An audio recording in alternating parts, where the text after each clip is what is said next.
안녕하세요. 오늘도 잠언 말씀 함께 나눠보도록 하겠습니다. 여러분, 삶이라고 하는 것은 삶이라는 숙제를 질문으로 풀어가는 패턴이 있습니다. 다시, 삶이라는 숙제를 질문으로 풀어가는 패턴이 있어요. 그러니까 어떤 삶의 숙제가 있잖아요. 그럼 사람마다 거기에 대해서 어떤 질문을 자기에게 던지는가에 따라서 그 결과, 방향성이 좀 결정된다는 거죠. 어떤 사람은 어떤 삶의 질문, 숙제가 딱 주어져요. 그럼 어떻게 질문을 던지냐면, 다른 사람은 어떻게 하지? 이렇게 자기한테 질문을 던져요. 그럼 저 사람은 저렇게 하는구나. 그럼 저렇게 하면 되는 거겠네? 하고 옆에 사람의 걸 벤치마킹하고, 이것도 나쁘지 않은 좋은 방법일 수 있죠. 그렇죠? 어떤 사람은 나한테 이익이 되는 게 뭐지? 라고 질문을 던져요. 이 상황에서 나에게 어떻게 해야 이익이 되지? 나에게 이익이 되는 게 뭐지? 라고 질문을 던져요. 이렇게 해야 이익이 되는구나 라는 쪽으로 이제 움직이는 거죠. 어떤 사람은 내가 원하는 게 뭐지? 라는 질문을 던집니다. 그렇죠? 내가 뭘 원하지? 내가 원하는 걸 이루려면 내가 여기서 그럼 어떻게 해야 되지? 이런 식으로 질문을 던지고 그렇게 움직이는 거죠. 어떤 사람은 오늘 내 기분이 어떻지? 라고 질문을 던지죠. 그렇죠? 오늘 내 기분이 좀 우울하면 나 이거 안 해. 오늘 내 기분이 좋으면 그래, 그렇게 하자. 이렇게 자기 감정을 물어보죠. 그렇죠? 그리고 오늘 대답하는 건 뭐예요? 삶에 이런 숙제가 딱 있을 때 내가 여기서 어떻게 하는 게 맞지? 뭐가 선한 거지? 라고 질문을 던지고 그 답으로 삶의 방향성을 세워가야 된다는 거죠. 요 다섯 번째가 우리의 1차 반응이에요. 이게 나한테 패턴으로 몸에 배어 있어야 됩니다.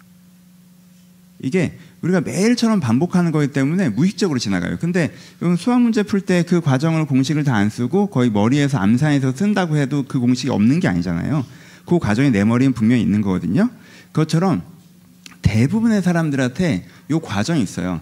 삶이라는 숙제가 딱 주어지면 이렇게 딱 질문을 던지고 그렇게 딱 방향을 정하고 그쪽으로 딱 움직인다는 거예요. 그러면은 내가 주로 하는 질문이 뭔지를 아셔야 된다는 거예요. 먼저. 여러분 어떤 질문을 던지세요? 삶의 숙제가 딱 던져지면 딱 무의식적으로 다른 사람은 어떻게 하지? 라고 하십니까? 어떻게 하는 게 나한테 이익이 되지? 라고 하십니까? 어떻게 해야 내가 원하는 걸 얻을 수 있지? 라고 하십니까? 내가 오늘 기분이 어떻지? 라고 하십니까? 혹은 어떻게 하는 게 맞지? 어떻게 하는 게 선하지? 라고 하십니까? 굉장히 중요해요, 여러분. 예전에 다큐멘터리 하나를 봤는데 내용이 그런 거였어요. 보통은 이익의 질문을 던지고 살아가지만 이 사람은 원함의 질문을 던지고 살아갑니다 라는 걸 되게 멋있게 보여준 다큐멘터리였어요. 우리나라 사람들 대부분 이익의 질문을 던지고 살아가죠. 근데 이분을 보세요. 이분은 자기가 원하는 게 뭔지 질문을 던지고 이걸 하시네요. 이분은 자기가 원하는 게 뭔지 그 질문을 던지고 이렇게 하시네요 라고 그 다큐멘터리의 톤과 결론은 이렇게 하는 게 되게 멋있는 거야 라는 거였어요. 그걸 보면서 정말 다르구나 라고 느꼈습니다. 왜요? 잠언의 입장에서, 신앙의 입장에서 보면 원하는 대로 하는 건 멋있는 거랑은 되게 거리가 먼 거거든요. 그렇죠? 지 원하는 대로 사는 게 필요하죠. 근데 멋있는 거랑은 사실 상관이 없는 거거든. 그런 부분이 필요하지만 여러분 그렇지 않아요? 그건 그냥 내 원하는 게 이거에서 이게 멋이랑은 상관이 없지 않나? 근데 저는 좀 웃겼어요, 사실은 되게. 이게 인류 역사, 수천 년 역사에서 원하는 대로 사는 걸 멋있다라고 이야기하는 시대가 나중엔 되게 웃겨 보이지 않을까?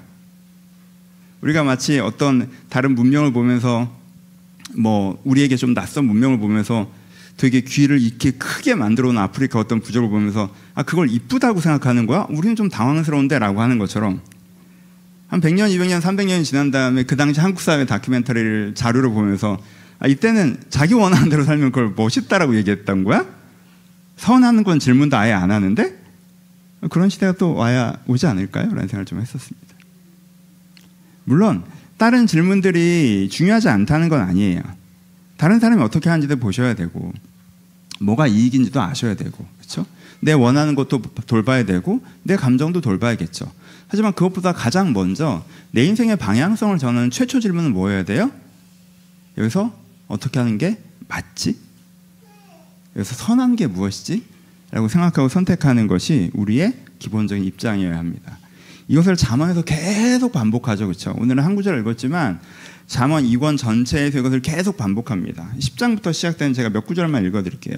잠언 10장 상정에서는 이렇게 얘기합니다. 여호와께서 의인의 영혼은 줄이지 않게 하시나 악인의 소욕은 물리치시니라. 잠언 10장 6절이에요. 의인의 머리는 복이 있으나 악인의 배는 독을 머금느니라. 잠언 10장 7절이에요.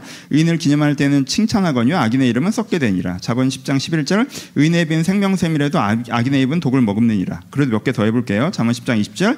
의인의 혀는 수능 같으나 악인의 마음은 가치가 적으니라. 10장 24절. 악인에게는 그의 두려워하는 것이 임하거니와 의인에게는 그 원하는 것이 이루어지리라. 저 이 구절 좋아해요. 10장 30절.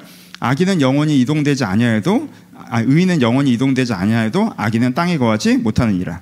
그리고 10장 24절. 악인에게는 그 이거 했구나. 이렇게. 그럼 계속 반복되죠. 나 얼마나 좋아하는지 2번 써놨네. 그렇죠? 여러분 이제 계속 잠언을 읽어가시면서 이게 무지무지는 많이 나와요. 각 절의 디테일을 보세요. 각 절마다 포인트를 짚죠. 하지만 이렇게 수백 번 반복되는 잠언에서 정말 이게 수백 번 반복되거든요. 안 세봐서 정확하게 몰라. 하여튼 진짜 많이 반복돼요. 그럼 이 반복이 중요한 이 반복에서 하는 메시지는 뭐예요? 악인이 되지 말고 의인이 되라는 얘기죠. 그렇죠? 악인이 되지 말고 의인이 되라는 거예요. 의인은 사람에 대한 거고 그걸 행동을 표현하면 악함이 되지 말고 선함이 되라는 얘기죠. 그렇죠? 네 행동이 선해야 된다는 얘기를 정말 100번 반복하고 계세요. 그러면서 100번 반복해서 무슨 얘기를 하는 거예요? 진짜 100번을 설득하는 게 선함의 결과가 좋다라는 거예요. 그렇죠? 잠언 여러분들 치열하게 설득하는 건 그거예요. 여러분들 치열하게 설득하는 건 또 선함의 질문을 던져야 돼. 선함의 질문을 던져야 돼. 의인이 돼야 돼. 그리고 그 결과가 좋아.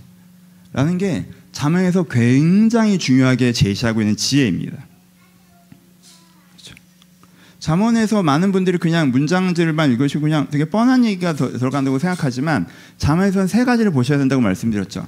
잠언 1권에서 제시하는 지혜의 컨텐츠는 뭐예요? 복음 자체죠. 지혜가 소리를 지르는 거. 그 지혜가 우리 옆에서 소리를 지르고 있는 거예요. 그렇죠? 구원의 복음 자체예요. 잠언 2권, 3권까지 포함해서 가장 반복적으로 얘기하는 지혜 컨텐츠는 뭐예요? 선함의 질문을 던져야 된다는 거예요. 선해야 된다는 거예요. 선함의 결과가 좋다는 거예요. 그렇죠? 그리고 세 번째로 얘기하는 게 이것과 연결되어서 구체적으로 선함의 구조에 대해서 얘기할 때 우리가 계속 반복하는 그 얘기를 하는 것들이 이제 잠언에서 되게 핵심적인 거예요. 그러니까 여러분 잠언이랑 한 권의 책을 읽어가시면 디테일도 되게 중요하죠. 여러분들에게 맞는 것들이 있어요.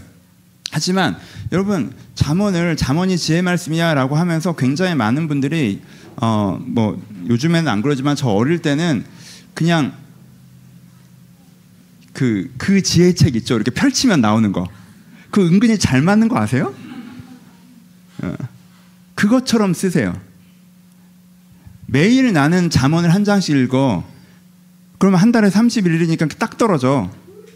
라고 하면 2월 3일에 딱 읽는데 쭉 읽다 보니까 워낙 다양한 경우의 수가 나오는 것처럼 보이니까 요거 딱 나한테 해당되는 말씀이네.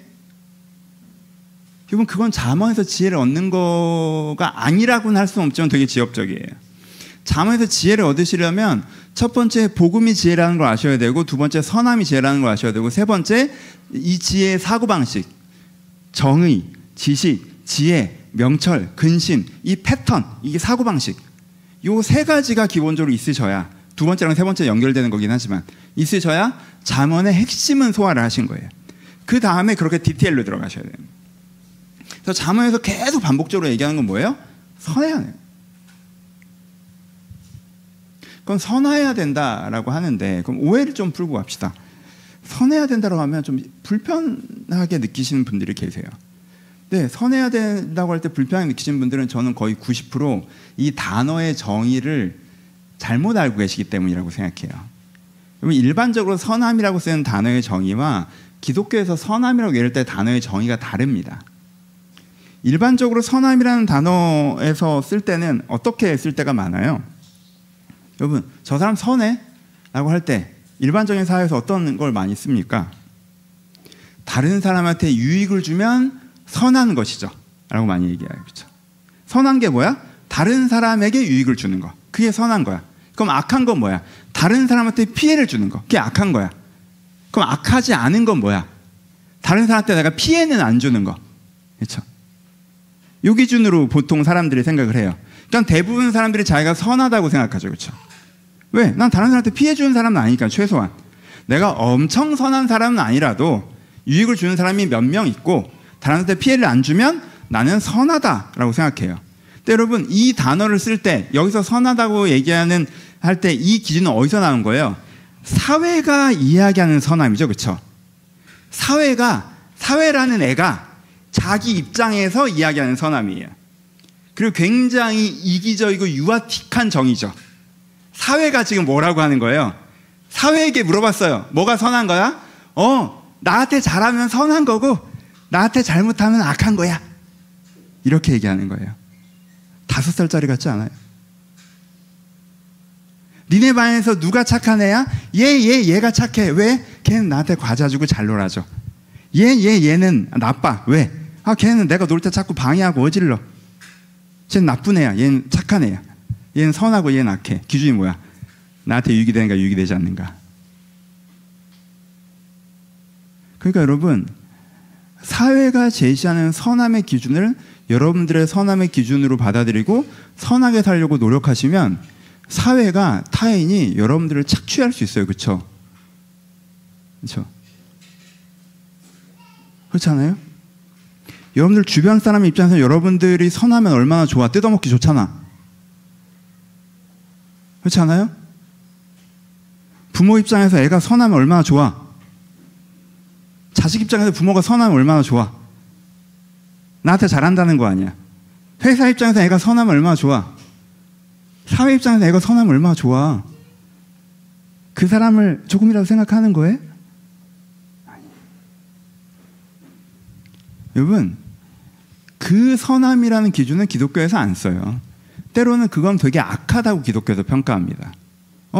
저 사람은 본인을 지키지 못하고 이런저런 사람한테 이용당하고 흔들리며 살아가네. 되게 악하게 산다라고 얘기해요. 그건 선하게 사는 게 아니에요. 기독교 입장은 그렇게 사는 건 악하게 사는 거예요. 그 세상이 악하고 이 사람은 피해자라는 뜻이 아니에요. 그 사람 자체가 지금 악한 선택을 하고 있는 거예요. 두 번째, 선함에 대한 두 번째 오는 뭐냐 하면요, 이거는 잘못된 신앙관에서 오는 오해들이죠. 기독교인이 선하다라고 하는 건 뭐라고 생각해요? 성경에서 정한 삶의 규칙을 지키는 거라고 생각합니다.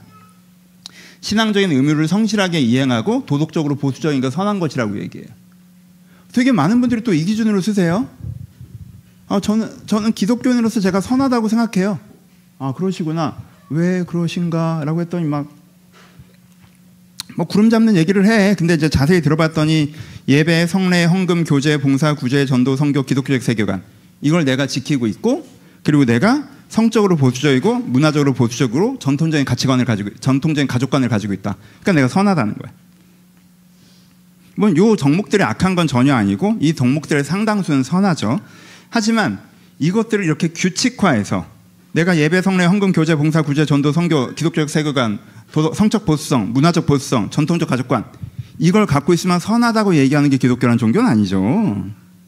그렇죠? 그래서 저는 얼마나 선한 줄 알아요? 이렇게 할 때 경건주의적 전통에서 그런 경우들이 많이 있죠. 사람의 선함을 뭐로 했어요? 경건주의적 전통. 경건주의가 나쁜 건 아니에요. 잘못했을 때. 그때는 뭘로 자기 선함을 자랑했습니까? 영화관 안 가는 걸로 자기 선함을 자랑했어요. 19세기에. 저런 영화관을 가는 악한 기독교인들. 난 영화관을 안 가고 집에서 축음기만 듣는다. 난 베토벤을 들어. 난 선하다. 짧은 치마에 악한 새속에 물든 나는 발목까지 오는 치마만 입는다. 심지어 내 치마는 검은색이야. 난 선하다. 그렇죠? 이게 누가 하던 거예요? 바리새인들이 하던 거죠. 그 각각의 의미를 보지 않고 그것을 덕목화시켜서 그걸 지키면 선하다고 생각하는 거. 그렇죠? 그러면 그걸 선함이라고 생각하는 순간 우리는 선함에서 뭘 느끼기 시작해요? 불편감을 느끼기 시작하죠. 뭔가 내 원함을 제한하고 억압하는 것으로만 받아들여지기 시작한다는 거예요. 그래서 선하지 않으면 안 된다, 선하지 않으면 악하면 결과가 안 좋다고 얘기하는 건 마치 어릴 때 부모님이 제시한 규칙을 지키지 않으면 두들겨 맞는 어린아이의 심정으로 하나님이 정해놓은 규칙을 지켜야 되는 것이다 라는 식으로 소화된다는 거예요. 하지만 여러분 아까 얘기했던 도덕적 보수성이나 신앙의 의무라는 게 잘못된 건 전혀 아니죠. 하지만 고린도전서 7장 우리가 이미 우리 교회 많이 공부하셨던 내용에서 바울이 뭐라고 얘기해요? 그거는 획일적이고 일괄적으로 적용될 수 있는 것이 아니라 각 사람의 신앙의 수준과 상황에 맞게 적용돼야 되는 것이라고 얘기하는 거죠. 그렇죠? 어떤 사람에게는 1시간 기도하는 것이 참 선한 것이고, 하지만 근데 그 사람은 2시간 기도할 수 있는 사람이면 1시간만 기도하면 그건 야 적당히 해야지 더해 이렇게 되는 거죠. 하지만 어떤 사람은 일주일에 5분 기도를 하는 것도 완전 막 하늘에서 축제가 터지는 일이에요. 제가 기도를 했을 때 제가 그렇잖아요. 사람마다 다르단 말이에요. 결혼하는 것이 선합니까 악합니까? 어떤 사람에게는 선하고 어떤 사람에게는 악하다. 우상제물을 먹는 것이 선합니까 악합니까? 어떤 사람에게는 선하고 어떤 사람에게는 악하다. 어떤 맥락에서 어떻게 하는지에 따라 다르다라는 거잖아요. 그렇죠? 그러니까 도덕적 보수성과 신앙의 의무를 우리가 지켜나가야 되는 건 맞지만 자기에게 맞는 걸 항상 다시 세팅해야 된단 말이에요. 일괄적으로 획일적으로 주어지면 안 되고. 그러니까 이 두 가지 언어로 여러분들이 선함이라는 단어를 해석하는 순간 우리가 굉장히 많은 게 엉킨다는 거예요. 선함은 다른 사람한테 잘하는 게 아니에요. 그건 사회에서 자기적으로 하고 사회가 개인을 이용해 먹으려고 만든 규칙 같은 거예요. 그건 너 선하구나, 야 너 착하구나, 너 사회를 위하는구나, 이게 심한. 사회에서 다른 사람에게 곧장 칭찬을 받는 게 선함이라고 생각하는 기독교는 굉장히 나약해집니다. 이건 딴 얘기예요. 완전 항상 사회에 좋은 소리를 들으려고 하는 그걸 선함이라고 기독교가 자기 기준으로 가는 순간 사회 눈치를 보기 시작해요. 하지만 여러분 기독교는요 자주 사회에서 그냥 사회가 자기 마음대로 평가해요. 여러분 초기 로마 시대 기독교는 선했습니까 악했습니까? 사회 보기에 악했죠. 왜? 로마 시대의 가치관의 근간을 흔들잖아요. 사회 가치의 근간. 그래서 다 죽여버린 거잖아요. 한국 기독교 역사 초기에 기독교는 선했습니까 악했습니까? 악했죠. 한국 사회를 구축하고 있는 그 정신을 흔들잖아. 그래서 다 죽인 거예요. 그렇죠? 근데 구한말 시대 기독교는 선했어요 악했어요? 기독교가 병원도 짓고 학교도 짓고 서구 문물을 우리가 배우고 싶은데 서구 문물을 가르쳐주네? 그러니까 선하다고 하는 거야. 기독교 교리를 얘기하는 게 아니에요. 그러니까 선하다고 하는 거야. 자기 입장에서. 5살짜리 어린애라니까? 그리고 80년대 90년대 여러분 80년대 90년대도 기독교가 얼마나 많은 고아원과 학교와 병원을 지었는지 아십니까? 어디다가 지었어요? 제3세기에 지었죠. 선교 나가서 지었어요. 그럼 한국 교회가 한국 사회가 기독교를 보면서 네가 세계에 되게 선한 일을 여전히 많이 하는구나 선하다고 해요? 관심도 없죠. 한국 사회 하는 거 아니니까 관심 없어요. 그러다가 사회에 무리를 일으키네. 악하다. 신경 쓰지 마세요. 어떤 면에서 우리가 전도의 대상이고 포교의 대상이고 더불어 가야 될 대상이기 때문에 그들을 나를 어떻게 생각하는지 관계적으로 그들의 평가를 생각할 필요가 있지만 사회가 우리의 선함을 결정하는 게 아니에요. 사회는 그냥 5살 먹은 어린애처럼 지 입맛에 맞으면 기독교를 찬양하다가 지 입맛에 틀어지면 기독교를 욕해요. 그러니까 기독교가 사회에서 욕먹고 있다고 기독교가 잘못하고 있다고 꼭 얘기하실 필요는 없어요. 물론 최근에는 그렇긴 해요. 하지만 모든 경우의 수는 아니라는 거죠. 최근에 그러다 보니까 이게 절대적이라고 생각하시면 안 된다는 거예요. 아시겠죠? 이건 딴 얘기 돌아와서 이런 오해를 벗어나서 그러면 무엇이 선한 거냐? 어떤 게 선한 거냐라고 이미 말씀을 드렸어요. 그렇죠? 2번과 3번은 연결된다고 말씀드렸죠. 뭐가 선한 거예요? 계속 반복드리죠. 정의, 지식, 지혜, 명철, 근신. 이 시스템이 내한테 돌아가는 게 선한 거예요. 내가 바른 기준을 세우고 바른 세계관을 구축한 다음에 현실을 파악하고 지향을 정하고 현실을 파악하고 지향을 정해서 최선의 지점을 찾는 지혜, 그 최선의 지점을 결정하는 명철, 그렇죠? 현실을 파악하고 지향을 정하는 게 지혜이고 그것을 여기까지 지혜지만 그 지점만 특정하면 그것을 결정하는 명철, 그리고 그 결정을 유지해 나가는 행동을 하는, 그렇죠? 좋은 결정을 했지만 그 행동을 유지 못하면 안 되잖아. 그 행동을 유지해 나가는 근신, 이걸 뭐예요? 선하다고 하는 거예요. 그걸 선하다고 하는 거예요. 제가 아버지가 됐어요. 그럼 내가 나한테 질문을 던져야 돼요. 아버지란 어떤 존재인가? 나라는 사람은 어떤 아버지가 되어야 하는가? 내가 원하는 게 뭔지 별로 안 중요해요. 나에게 이익이 뭔지 별로 안 중요해요. 남들이 어떻게 하는지 별로 안 중요해요. 아버지란 존재는 뭔가? 나라는 사람이 될 수 있는 최선의 아버지상이란 건 뭔가? 질문을 던져야 돼요. 그리고 그 정답을 하나님 앞에 배워야 되고 그 정답에 근접하려고 최대한 노력하셔야 돼요. 그래서 원함의 질문이 나오면 안 돼요. 원함의 질문이 나오면 안 돼요. 내가 원하는 건 이건데 애들 때문에 내가 그걸 못하고 있네. 완전 방향이 잘못된 거예요. 내가 목사가 됐어요. 그럼 질문을 던져야 돼요. 목사는 어떤 존재여야 되나? 나라는 사람은 어떤 목사여야 하나? 정답을 찾고 그 정답에 근접하려고 해야 돼요. 이게 선한 거예요. 목사뿐만 아니죠. 목사는 직업 중에 하나잖아요. 여러분들이 교육의 일을 하시건 여러분들이 공무원의 일을 하시건 여러분들이 자영업을 하시건, 여러분이 식당을 하시건, 여러분 어떤 전문직을 하시건, 여러분이 하는 일에 대해서 내가 이 일을 어떻게 하는 게 맞나? 내가 이 조직에서 내가 어떻게 일하고 있는 게 맞나? 어떻게 내가 일하는 게 선한 건가? 나에게 이익이 되는 것만 질문을 던지지 마시고, 내가 어떻게 하고 싶은가 하면 질문을 던지지 마시고, 남들은 어떻게 하는지만 질문을 던지지 마시고, 내가 이 일자리에서 내가 어떻게 일하는 게 맞나? 라고 질문을 던지고 그렇게 일하는 거, 그게 선한 거예요. 그렇죠? 여러분들 교회의 1인으로서, 내가 남해순교회 성도로서, 내가 그러면 내가 이 교회 원하는 거, 나한테 이익되는 거, 내 감정도 중요하지만, 내가 이 교회의 성도로서 내가 그러면은 어떻게 이 교회에 참여하는 게 맞나? 내가 여기서 어떻게 서 있는 게 맞나? 라고 질문을 던지는 게 선한 거예요. 여러분들이 굉장히 어려운 일을 당했어요. 그러면 어려운 일을 당했을 때 나한테 어떻게 해야 이익이 되나? 내 감정이 어떤가? 라고 질문을 던지기 이전에, 그럼 이 상황에서 내가 어떻게 하는 게 맞나? 라고 질문을 던지고 하나님 앞에서 그 답을 찾아가는 게 선한 거예요. 여러분들이 요즘에 너무 좋은 상황이에요. 여유롭고 평화롭고 풍요로워요. 그때 내 원하는 대로 살지 않고, 내 기분 내키는 대로 하지 않고, 그럼 내 이 하나님께 주신 이 풍요의 기회에서 내가 어떻게 사는 게 맞나? 하나님께서 이 시기를 누리라고 주신 건가? 이 시기를 성장하라고 주신 건가? 이 시기를 헌신하라고 주신 건가? 라고 질문을 던지고 거기에 대한 정답을 찾고 그렇게 움직이는 게 선한 거예요.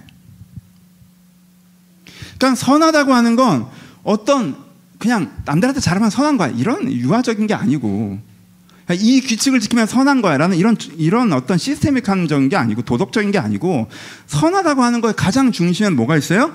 질문을 던지는 것 자체가 너무 중요한 게, 여러분, 선함을 추구하는 것 자체. 선함이라고 하는 건 분명히 정답이 있지만 하나의 정답이 있는 건 아니거든요. 그 때에 따른 정답이 있어요. 그러니까는 내가 그 정답을 하나님 앞에서 찾아가려고 하는 것 자체가 중요한 거예요. 내가 기본값은 있겠죠. 내가 정의가 무엇인지 기독교 세계관을 꼭 배우셔야 돼요. 여러분 성경 공부 꼭 하셔야 돼요. 성경 공부가 창세부터 계시록까지 안 돼 있으면서 선함에 대한 거 쉽지 않죠, 여러분. 기준점이 안 잡혀져 있는데. 여러분, 제가 정의와 지식을 좀 낮추어 얘기하는 건, 정의와 지식이 있어도 지혜라는 이런 그 상황에 맞는 게 무엇인가를 파악하는 능력이 부족하면 안 된다. 그 정의와 지식이 고리타분한 대답이 되고 오히려 오답이 될 수 있다는 말씀을 드리는 거예요. 그렇죠? 그러니까 여러분들을 그 수준이라고 생각하고 그 수준에 맞는 분들에게 이 얘기를 드리는 거예요. 아예 정의와 지식이 안 잡혀 있으면요, 지혜는요, 무슨 말이야. 그렇죠? 물에 뜨지도 못하는데 뭐 배영은 어떻게 합니까? 그렇죠? 그러니까 이 기본값이 중요한 거예요. 내가 그 기본을 배우는 게 있되, 내가 기본적으로 이 두 가지가 어느 정도 돼 있다면, 내가 성경 66권이 공부가 돼 있어서 하나님이 말씀하시는 삶의 기준과 가치들이 내가 이해돼 있고 어떤 뷰로 인생을 바라봐야 되는지에 대한 세계관이 잡혀 있다면, 그럼 거기서 끝나는 게 아니라, 그걸 기계적으로 돌리는 게 아니라, 그럼 이 상황에서 내가 무엇을 지향하고 현실이 어떻고 최선이 무엇인가 라고 하나님 앞에 고민해가며 결정해가는 것이 선함인 거예요. 그렇죠? 이 선함이 우리가 필요해요. 그럼 반대쪽으로 다시 갔다가 다시 한번 결론을 갑시다. 그럼 악한 게 뭐겠어요? 여러분, 제가 이 문장으로 여러분들 알려드릴게요. 뭐 되게 딱딱해 보이는 문장이지만 여러분 이거 꼭 기억하셨으면 좋겠어요. 악함은, 잠언에서의 악함은 고유한 특성이 아니라 선함을 기준으로 상대적으로 부여되는 가치입니다. 말이 어려서 미안해요. 더 쉽게 못 만들었어요. 그러니까 잠언에서의 악함은 고유한 특성이 아니라 선함을 기준으로 상대적으로 부여되는 가치입니다. 무슨 말인지 아시겠죠? 그러니까 우리는 악함이라고 하면 뭘 생각해? 악마 같은 걸 생각하죠. 쫙 고유한 악함. 나는 사이코패스다 뭐 이런 거. 난 니들을 괴롭히면서 기쁨을 느껴 뭐 이런 거. 난 소시오패스다. 내 이익이 되면 니네가 죽어나고도 아무런 상관이 없다. 난 나르시스트다 막 이렇게. 그런 게 악한 고유한 특성. 그 악도 있죠. 그건 어디서 얘기하는 거예요? 모세오경에서 얘기하는 악이죠. 그렇죠? 선악과의 악. 그렇죠? 그것도 있어요. 그리고 성경 전체에서는 그 고유한 특성으로서의 악을 많이 얘기합니다. 많은 잠언에서의 악은 그 얘기를 하는 게 아니에요. 어떤 면에서. 잠언에서의 악은 그 얘기보다 정답은 3번인데 1, 2, 4, 5번을 찍는 걸 다 악함이라고 얘기하는 거예요. 지금 네 인생의 여기서의 선함은 3번이야. 3번. 정답이 3번이라고. 근데 1번에다 동그라미를 쳤어. 그럼 악함이야. 그 문장 자체가 중요한 게 아니라 1번에 뭐라고 써져 있는지는 하나도 안 중요해요, 여러분. 3번이 정답인데 1번에 동그라미를 치는 순간 악함이 되는 거예요. 그래서 상대적인 거. 예를 들어봐요. 우리 보증에 대해서 얘기했었죠. 문제가 뭐예요? 보증을 서야 할까요? 말아야 할까요가 문제야. 정답은 3번이야. 보증을 쓰는 건 교만이고 자기를 돌보지 않은 것이고 보증 요청은 무례함이니 서지 않아야 됩니다가 정답이야. 근데 1번에 돈보다 사람이 소중하고 소중한 사람에게 우리와 함께 해야 됩니다. 1번. 문장은 아름답지. 돈보다 사람이 소중하다. 함께하는 사람을 소중히 여겨야 됩니다. 라는 문장은 맞는 문장이에요. 하지만 이 질문에서의 그 문장은 오답이죠. 그래서 이 질문에서의 그 문장은 악해요. 포인트를 아시겠죠? 여러분들 이걸 생각을 잘 하셔야 돼요. 우리는 내가 쓰는 문장의 선함에 심취한다고. 그런 게 아니에요. 그거는 모세오경에서는 그 말이 맞는데 잠언에서 여러분들의 선택의 선함을 얘기할 때는 그 1번은 틀렸다고요. 2번도 틀렸고요. 4번, 5번 다 틀렸어요. 3번이 정답이에요. 왜? 이 사람은 전체 맥락을 이해하고 있는 거니까. 그게 필요하다고요. 그래서 잠언에서의 악함은 자주 뭘 얘기해요? 잠언에서의 악함은 어리석음, 미련함, 교만함, 게으름 이런 연결하죠. 그렇죠? 그렇죠? 교만한 건 뭐예요? 자기가 선함과 악함을 이 상황에서 그러니까 스스로 판단할 수 있어요? 없죠. 여호와를 경외해야 가능하죠. 근데 지가 다 안다고 생각하고 자기 머리에 갖고 있는 이게 기독교적 세계관이든 뭐든 간에 자기가 머리를 돌려서 잘 결정해. 그게 뭐예요? 교만이지. 이거 이렇게 하고 이렇게 하고 이렇게 하면 되잖아. 뭐 이렇게 안 물어보고 하나님 앞에 고민하지 않고 그렇게 하는 거. 교만한 악이죠. 쟤는 교만해서 이게 문제풀이가 각각 다른데 자기가 인생을 풀어나가는 방법 하나 가지고 모든 문제를 거의 다 끼워 맞추려고 그래. 그래서 자주 틀려. 그걸 악함이라고 하는 거예요. 그걸 교만함. 어리석음은 뭐예요? 이 공식을 사용해야 되는데 정의, 지식, 지혜, 명철, 근신 이 공식을 사용해야 되는데 이 공식을 사용 안 해. 그럼 어리석은 거죠. 쟤는 몰라. 뭘 어떻게 해야 되는지, 쟤는 생각을 어떻게 해야 되는지 모르는 거야. 판단을 어떻게 하는지 모르는 거야. 그러니까 악하다고 얘기하는 거예요. 미련함은 뭐예요? 그래서 잘못된 선택들을 계속 반복하면서도 자기한테 지금 무슨 문제가 있는지 인지를 못해. 그렇게 교만하게 어리석게 의사결정을 해서 일이 꼬이고 있으면 근본적으로 생각을 다시 해봐야 되는데 근본적인 생각을 안 해. 그래서 미련하다고 하는 거죠. 게으름은 지식, 정의, 지식, 지혜, 명철로 좋은 결정을 했어. 근데 근신을 안 해. 근신을. 얘는 거기서 뭐가 끼어들어와? 머리를 뛰어넘는 욕망이 끼어들어와. 감정이 끼어들어와. 그래서 뭐래? 좀 더 자자. 좀 더 눕자. 안 해. 그래서 결국 안 돼. 이런 걸 얘기하는 거예요. 그렇죠? 여기에 되게 악의는 없잖아요. 여기에 고유한 특성으로서의 악함은 없잖아요. 아, 목사님 진짜 와 정말 목사님 말이 딱 맞아요. 제가 다음 달부터 해볼게요. 좀 더 놀고 좀 더 자고. 그럼 이 사람의 뭐가 사라져요? 기회비용이 사라지죠. 그걸 악하다고 하는 거예요. 누구에게 악한지 아시겠죠? 본인에게 악한 거예요. 본인에게. 다른 사람 문제가 아니라. 이렇게 해야 이렇게 정의부터 근심까지 생각을 돌려서 의사결정을 해야 좋은 결정을 할 수 있는데 그냥 어리석게 자기가 원하는 게 뭔지 질문을 던지고 다른 사람 어떻게 하는지 질문을 던지고 그러고 의사결정을 해. 그러면 그게 본인에게 악해지잖아요. 그렇죠? 그래서 이걸 악함이라고 하는 거예요. 그러면 기독교에서 잠언의 의미에서 여러분들에게 여러분들 다 여러분들 악할 때가 많죠 하면은 불쾌하실 필요가 없어요. 어떤 기준을 갖고 있기 때문에 불편한 거예요? 여러분의 사회적 기준. 난 다른 사람한테 피해 준 적 없는데 왜 목사님 나한테 악하다고 그러지? 그러신 거예요. 아니에요. 그 얘기를 하는 게 아니에요. 여러분들이 무슨 얼마나 다른 사람한테 피해를 주겠어요. 그 얘기를 하는 게 아니에요. 여러분 사회적으로 선하신 분들이죠. 그 얘기를 하는 게 아니에요. 근데 여러분 깊이 생각하고 최선의 의사결정을 하고 계십니까? 여러분들 스스로에게 미안한 선택들을 하고 있지는 않나요? 이불킥을 하는 후회의 순간을 맞고도 또 같은 패턴의 결정에서 또 같은 문제를 만들고 있지는 않습니까? 그럼 악한 거예요. 그걸 악하다고 표현하는 거예요. 그러니까 이 표현을 좀 바뀌어봅시다. 그러니까 성경에서는 의인은 악인은 잠언을 계속 얘기하니까 여러분은 악인은 자기한테 해당이 안 된다고 생각한 거야. 왜? 여러분들 고유한 특성으로서 악함이 없으니까. 그러면 그거를 그냥 어리석은 자는으로 바꿔서 읽으세요. 그럼 좀 설득이 될 거야. 의인은 어리석은 자는, 의인은 어리석은 자는, 의인은 어리석은 자는, 미련한 자는. 미련하다고 하면 왠지 좀 그것도 너무 평가적으로 불편하지. 하지만 미련한 게 뭐냐면 똑같은 실수를 3번 이상 반복하면 4번째부터 미련하네. 나 미련해 안 미련해? 미련하지. 이렇게 소리 지르면 전달력이 떨어진다고 들었어 안 들었어? 들었지. 근데 또 소리를 지르지. 네. 여러분들의 지혜로움에 의존해서 그냥 하는 거예요. 미련하지. 잘 안 고쳐져요.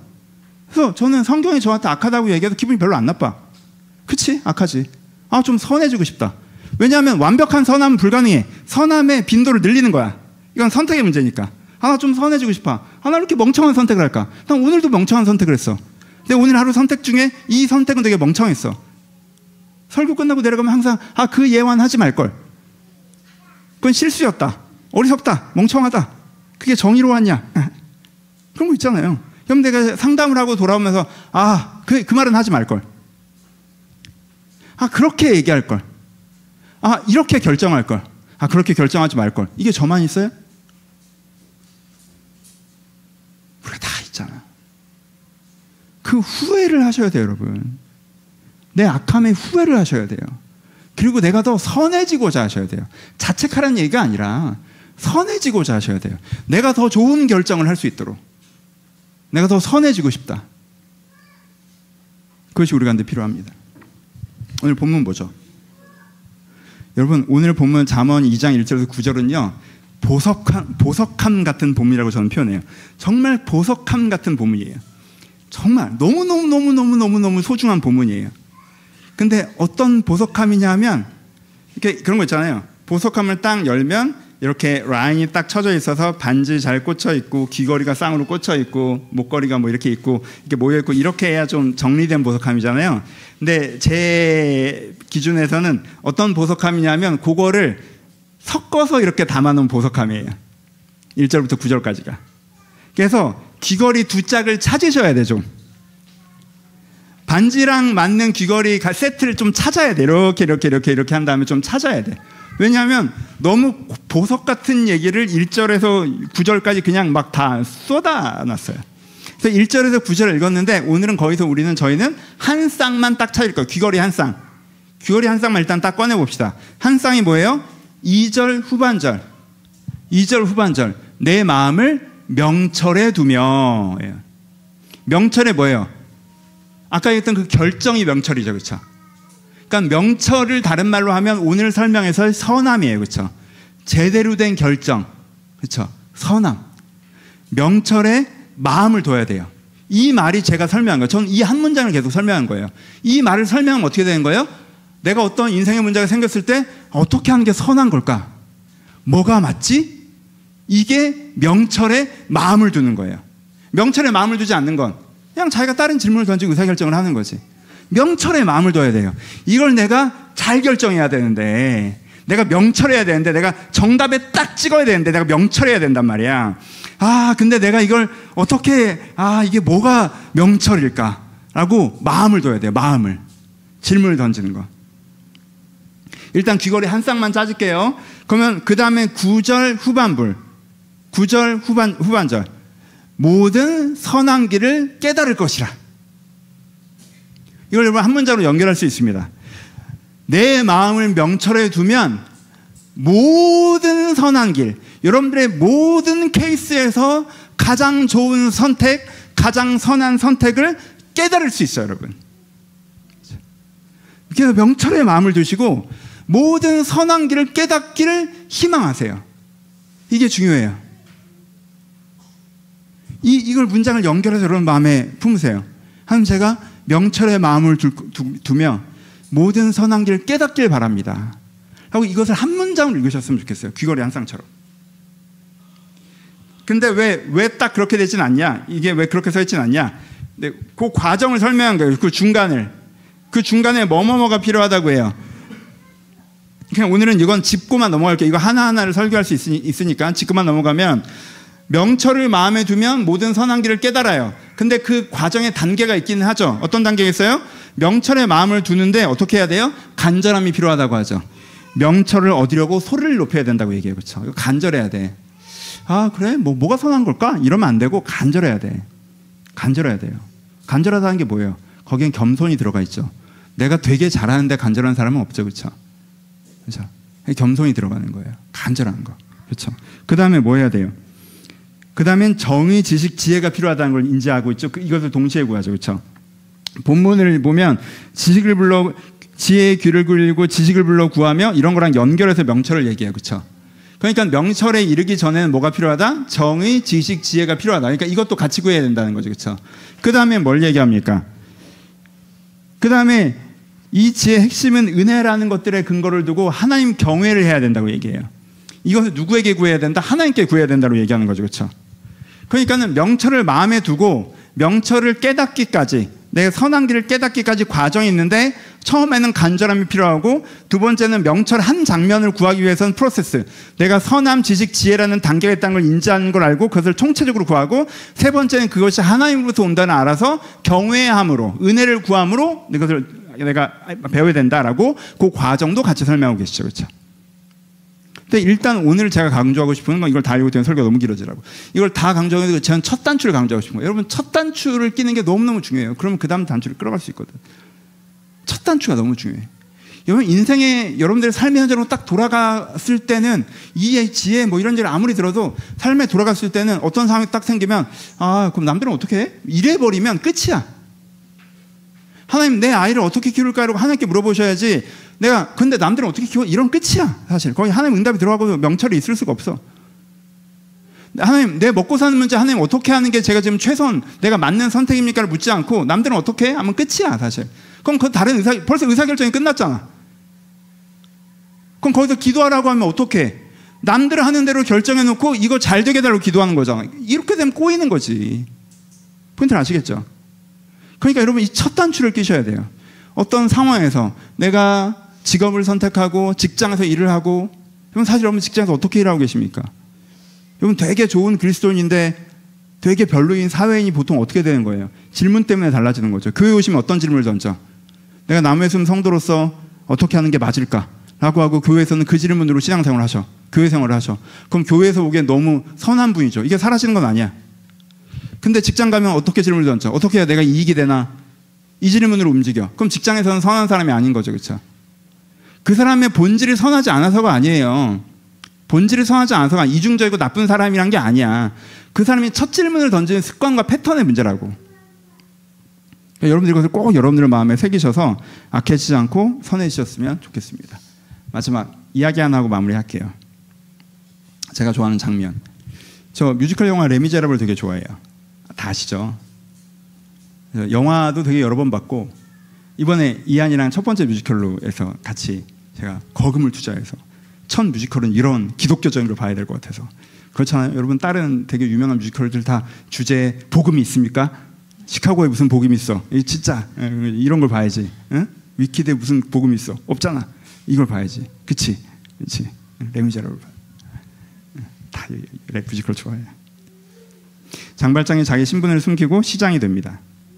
시장이 된 다음에 자기의 성공을 위해서 살진 않고요, 사람들을 도우면서 살아가요. 근데 자베르라는 한 사람이 이 사람을 의심하죠.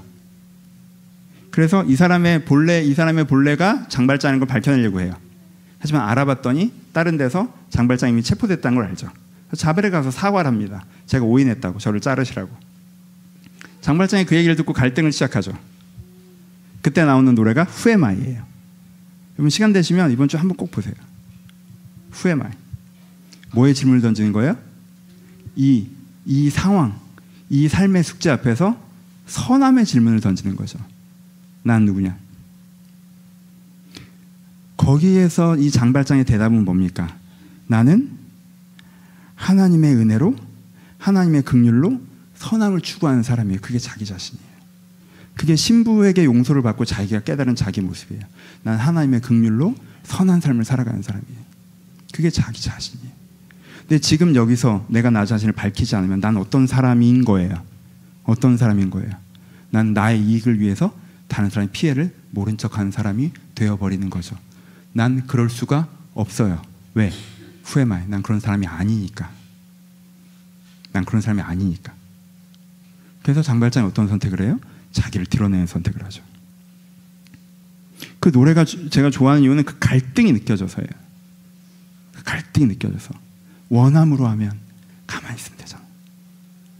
하던 대로 하면 되잖아. 근데 선함으로 하면 내가 여기 있으면 이렇게 하면 안 되잖아.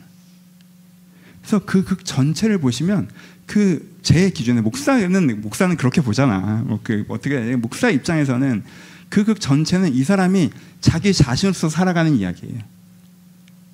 그리고 맨 마지막에 천국으로 들어가는 이야기죠. 이 마지막 장면은 뮤지컬에서 훨씬 더 잘 표현돼요. 이 사람이 천국으로 들어가는 장면.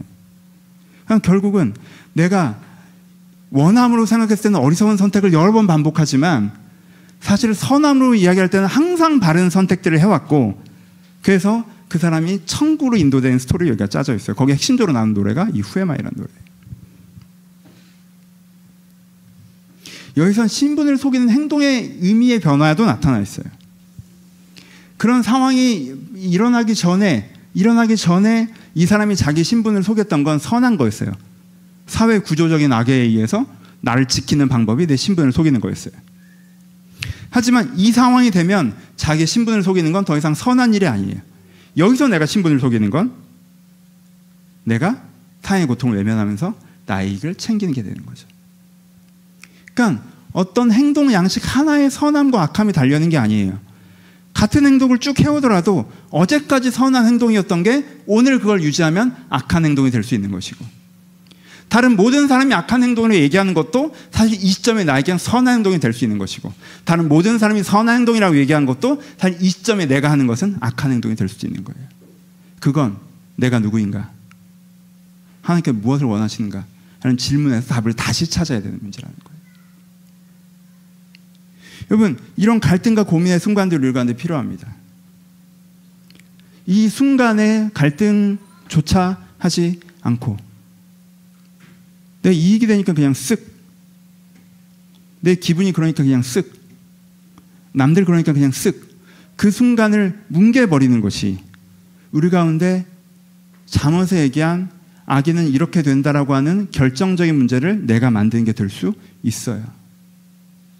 그때 억울하다고 생각하고, 그때 뭔가 잘못된 곳에 내가 던져졌다고 느끼지만 사실은 내가 그때 했어야 되는 질문이고, 그때 했어야 되는 대답이며, 그때 했어야 되는 선택을 우리가 지나갔기 때문에 생기는 문제들이 있다라는 거예요.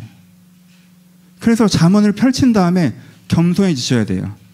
이 선함과 악한, 여러분 잠언 읽으시면서 여러분들 다 쓱 지나가는 문장들이거든요. 선한 사람은 잘 되고 악한 사람은 안 된다. 선한 사람은 잘 되고 악한 사람은 안 된다. 너무 도덕적이고 뻔한 얘기고 사실 설득도 잘 안 되네. 내 주변에 악하고 잘 되는 사람 많은데 선하고 잘 안 되는 사람 많더라고. 이 얘기 우리 다음에 또 그럼 잘 되는 게 무엇인가에 대한 얘기를 해볼 텐데, 그런 것이 아니라 여러분들 그 본문들을 만나실 때마다 난 하나님 앞에서 선함의 질문을 던지는가, 난 바른 결정을 해가는가, 거기에 대해서 묻고 하나님께서 네 선함의 결정을 해갈 때 이런 결과를 주실 것이다 라고 하시던 축복의 말씀을 여러분들 마음에 새기고, 내 악함의 결과들로 사실은 그래 내가 미련해서 내 인생에 이런 것들이 있었지, 그래 내 미련함, 내 어리석음으로 이런 것들이 있었지, 난 다신 그렇게 하고 싶지 않아. 하나님 지금도 여전히 나는 악한 어리석은 미련한 게으른 자이오니 나에게 지혜를 주셔서 온전한 선택을 해가게 하여 주시옵소서 라고 하면서 잠언의 그 문장들을 여러분 한번 읽어가셨으면 좋겠습니다. 사실 제가 아까 그냥 쭉 나열을 했지만 그냥 그 본문들을 다 설명하는 게 원고였어요. 근데 그러면 오늘 1시에 끝나더라고요. 그래서 읽어보시면서 마음에 새겨주셨으면 좋겠어요. 잠언 사금 계속 해가는데 계속 나올 거예요. 선함과 악함. 심지어 사금에서 전 그 문장을 이제 설명하지 않거든요. 반복해서 설명하지 않잖아요, 제가. 여러분 근데 너무너무 중요한 문장은 그 문장들이에요. 그 문장들을 잘 마음에 새기시면서 오늘부터 선한 의미를 새롭게 새기시고 인생의 숙제에서 첫 질문을 무엇이 맞는가라고 질문을 던지며 가장 선한 선택들을 쌓아가시기를 주님의 이름으로 축복합니다. 같이 기도하시겠습니다.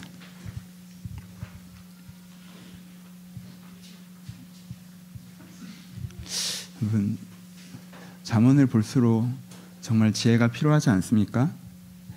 돌아보면 그냥 내가 배웠던 살아가는 방법대로 계속 살아가고 있구나라고 느낄 때가 많습니다. 근데 그 방법이 형성된 게 뭐 대학교 때, 사회초년전 시절, 심지어 초등학교 때 그 방법으로 지금도 살아가고 있을 때가 많이 있고, 그래서 내가 잘못된 결정들을 할 때가 많이 있습니다. 하나님, 제가 오늘도 지혜를 구하오니 제가 바른 결정들을 하게 하여 주옵소서. 여러분들 가운데 앞에 4가지 질문으로 여러분 인생에 결정한 것들이 있었다면, 하나님 오늘부터 내가 선함의 질문을 던지고 인생에 결정하겠사오니 저에게 그 질문을 던질 때 응답하여 주시옵소서. 우리 드림 말씀 생각하시면 함께 기도하도록 하겠습니다. 기도합니다.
우리 다음으로 기도하실 때 우리 개인의 기도 제목대로 기도하겠습니다.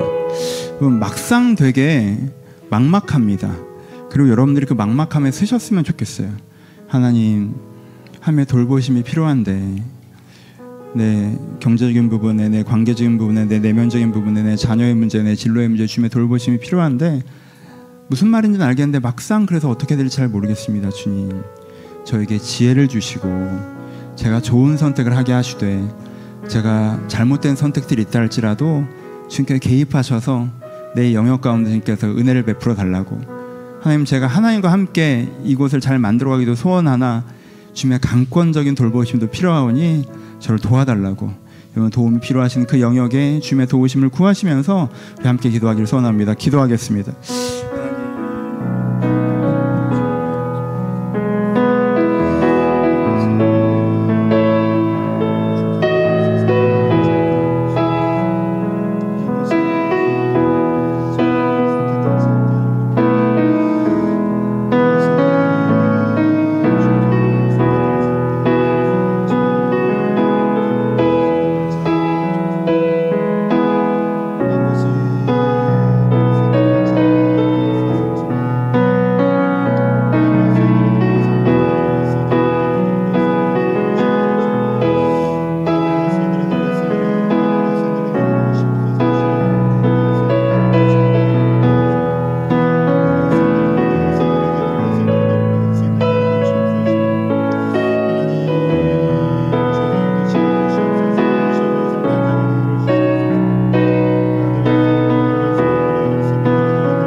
마지막으로 중보하며 기도하도록 하겠습니다. 여러분들 주변에 지혜가 필요한 자들 가운데 지혜를 주시고 돌봄이 필요한 자에게 돌봄을 주시옵소서. 하나님께서 그들과 함께 해달라고 사람을 위해서 기도하시고 또 교회를 위해서 기도하시고 여러분들이 안타까워하고 있는 삶의 현장들이 있다면 그것들을 위하여서 우리 함께 중보하며 기도하도록 하겠습니다. 기도하겠습니다.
아버지, 제가 매일같이 무슨 결정이라는 것을 하는데 이 결정의 무게가 너무 크고 이것을 하기에 제 지혜와 능력은 너무나 부족합니다. 아버지, 저희 가운데 지혜를 주시옵소서. 제가 어리석은 자가 되지 않게 하시고 미련한 자가 되지 않게 하시고 제가 지혜롭게 저의 결정들을 만들어가고자 하오니 저희를 지혜로운 자가 되게 하여 주옵소서. 여호와를 경외하는 자에게 그 지혜를 주신다고 하신 하나님, 성령님께서 각 사람에게 찾아오셔서 오늘 저희가 세상을 어떻게 바라보고 내 삶을 어떻게 바라보고 그래서 내가 오늘 어떤 선택을 해야 되는지 성령께서 제 영께서 가르치신 것들을 제가 오늘부터 경험해 나갈 수 있도록 주님께 은혜를 주시옵소서. 주여, 저희가 겸손의 첫 산출을 끼겠습니다. 내가 원하는 거, 내가 이익되는 거, 다른 사람들 어떻게 하는 거, 내 기분, 이것으로 내가 결정하지 않고 내 하나님 앞에서 선한 것이 무엇인지 먼저 묻겠사오니 주님께서 응답하여 주시옵소서. 이제 우리 예수 그리스도의 은혜와 하나님 아버지의 사랑하심과 성령의 교통하심이 주님을 바라보는 모든 자들 가운데 이제부터 영원토록 함께 있을지어다. 아멘.